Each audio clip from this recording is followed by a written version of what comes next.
আসসালামু আলাইকুম আব্দুল্লাহ। প্রিয় দর্শক, কেমন আছেন? আশা করি ভালো আছেন। প্রিয় দর্শক, প্রাথমিকের নতুন ৩ বিষয়ে শিক্ষক নিয়োগ উপদেষ্টা। চলুন বিস্তারিত জেনে নিই। প্রিয় দর্শক, গুচ্ছ ক্লাস্টার ভিত্তিতে শরীরচর্চা ও সঙ্গীত শিক্ষক নিয়োগের সিদ্ধান্তে পাশাপাশি চারুকলা বিষয়ে শিক্ষক নিয়োগের প্রক্রিয়া শুরু করে দেওয়া হয়েছে বলে জানিয়েছে প্রাথমিক ও গণশিক্ষা মন্ত্রণালয়ের উপদেষ্টা অধ্যাপক ডক্টর বিধান রঞ্জন রায় পোদ্দার।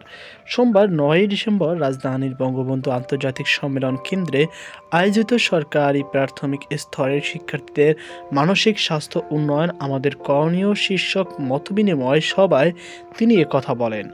সভাপ্রধান হিসাবে অনুষ্ঠানটি সঞ্চালন করেন গণসাক্ষরতা অভিযানের নির্বাহী পরিচালক রাশেদা কে চৌধুরী।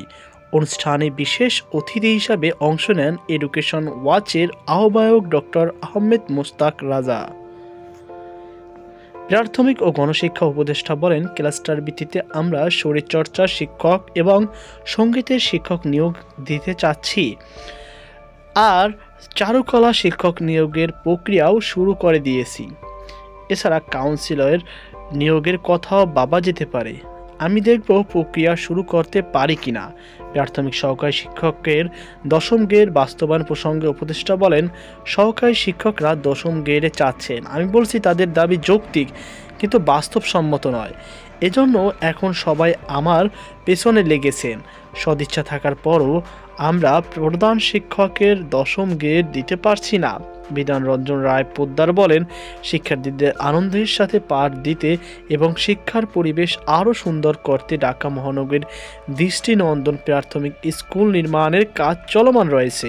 ডিসেম্বরে দৃষ্টিনন্দনভাবে নির্মিত 10টি সরকারি প্রাথমিক বিদ্যালয় উদ্বোধন করা হবে। স্কুলগুলোর ডিজাইন, লোকেশন ও স্পেস অনুযায়ী ভিন্ন ধরনের, একটির সাথে অন্যটির মিল নেই। প্রথম পর্যায়ে কাজ শেষে অরণ্য মেট্রোপলিটন এলাকায় এ ধরনের দৃষ্টিনন্দন প্রাথমিক স্কুল নির্মাণ করা হবে। তিনি বলেন, শিশুদের মিড ডে মিল দেওয়ার বিষয়টিও গুরুত্বের সঙ্গে নিয়েছি। দেশের সব সরকারি প্রাথমিক বিদ্যালয়ে মিড ডে মিল চালু হবে।